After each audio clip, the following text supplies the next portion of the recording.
Security cameras at a border crossing high in the Himalayas just captured one of the most terrifying disaster videos of the year. A wall of mud and water, moving fast enough to fling buses and trucks aside like toys, tore through the Rasuwagadhi crossing between Nepal and Tibet on Wednesday morning. People are seen on camera running for their lives, with nowhere left to go. At least 98 people are confirmed dead. 579 more, most of them tourists, are still missing. Here's the part almost nobody's talking about. This wasn't a storm, and it wasn't a typical flood. It started with ice, high on a mountain, days after the rain had already stopped. No guessing, no dramatizing, just the facts, the science, and the real stakes. Let's get into it. Wednesday morning, at the Rasuwagadhi border crossing linking Nepal and China's Tibet region, flash floods swept through the mountain towns and villages along the Lendakola, a river running through the Himalayan district of Rasuwa. Surveillance footage verified by NBC News shows the surge hitting with almost no warning. Crowds trying to flee a wall of mud that had nowhere to let them escape to. Rows of parked buses and trucks were swept aside within seconds. Bridges cracked apart and were carried away by the force of the water, including the so-called Friendship Bridge, the crossing that physically links Nepal and China at that border point. By Wednesday afternoon, Nepal's disaster management authorities confirmed at least 98 deaths, with the number of missing people, overwhelmingly foreign tourists, climbing to 579. Alton Byers, a research scientist who has spent years studying glacial hazards in Nepal, told NBC News simply that it was the worst flood he had ever seen. In the immediate aftermath, officials weren't entirely certain what had caused the flood.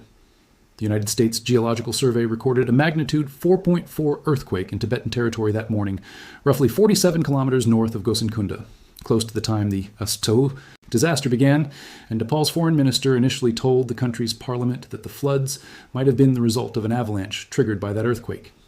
As investigators dug further, a clearer picture began forming.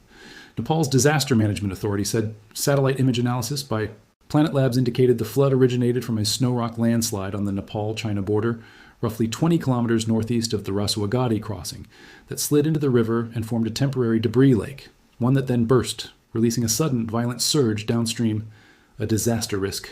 Reduction specialists described it directly.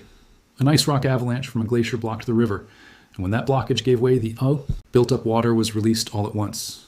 As for the earthquake, the USGS itself has previously found, in comparable events, that shaking detected at the time can actually be the seismic signature of the landslide itself, rather than a separate earthquake, that triggered it, meaning the exact sequence of cause and effect here may still take further analysis to fully confirm. This is where the story becomes part of a much larger, recurring pattern. This is not the first time the Lendakola has flooded like this. A similar flood struck the same river in July of last year when Nepal's Department of Hydrology and Meteorology concluded a glacial lake outburst was to blame, a disaster that killed at least 9 people and left dozens missing at the time, including workers at a China-backed depot on the Nepal side of the border. 2 floods on the same river in roughly 14 months isn't a coincidence. It's a sign of just how unstable the terrain above Rasuwa has become. Experts monitoring the wider Hindu Kush Himalaya region, spanning parts of Afghanistan, Bangladesh, Bhutan, China, India, Myanmar, Nepal, and Pakistan, describe glacial origin floods as increasing at what one specialist called a completely unprecedented pace. Drop a comment and tell me, had you heard about glacial lake outburst floods before this video? If you want more fact-checked breakdowns of disasters as they unfold, subscribe to the channel. It's free, and hitting like genuinely helps this reach more people. Let's push for 5,000 likes on this one. It's a genuinely useful thing to understand because it explains why this flood happened, even though widespread intense rainfall hadn't been observed in the area over the previous week. As glaciers in the Himalayas retreat under rising temperatures, meltwater collects in newly formed lakes, some dammed by loose ice, some by unstable rock and debris, structures that behave in some ways like a natural but poorly engineered dam. These glacial dams can fail in more than one way. Sometimes, rising water pressure alone eventually breaks through the barrier.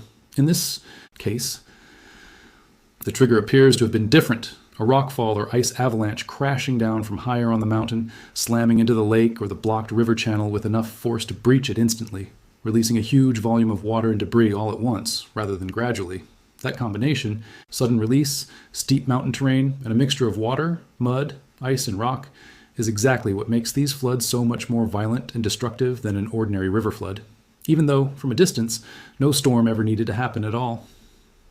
Search and rescue operations are continuing across the Rasuwa region, with hundreds of people still unaccounted for and international attention focused on the fate of the many foreign tourists among the missing.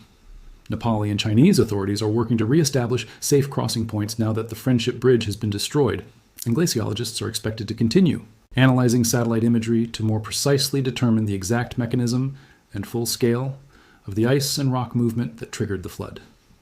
Regional disaster monitoring bodies are likely to renew calls for expanded early warning systems across the Hindu Kush Himalaya, given how frequently this specific type of disaster has now struck the same general area.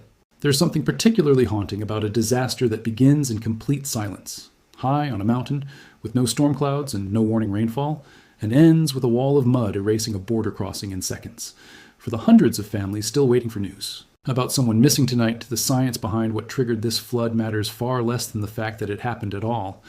But for the region itself, a river that has now flooded twice in barely over a year is telling anyone willing to listen that the mountains above it are changing faster than the people living beneath them can keep up with.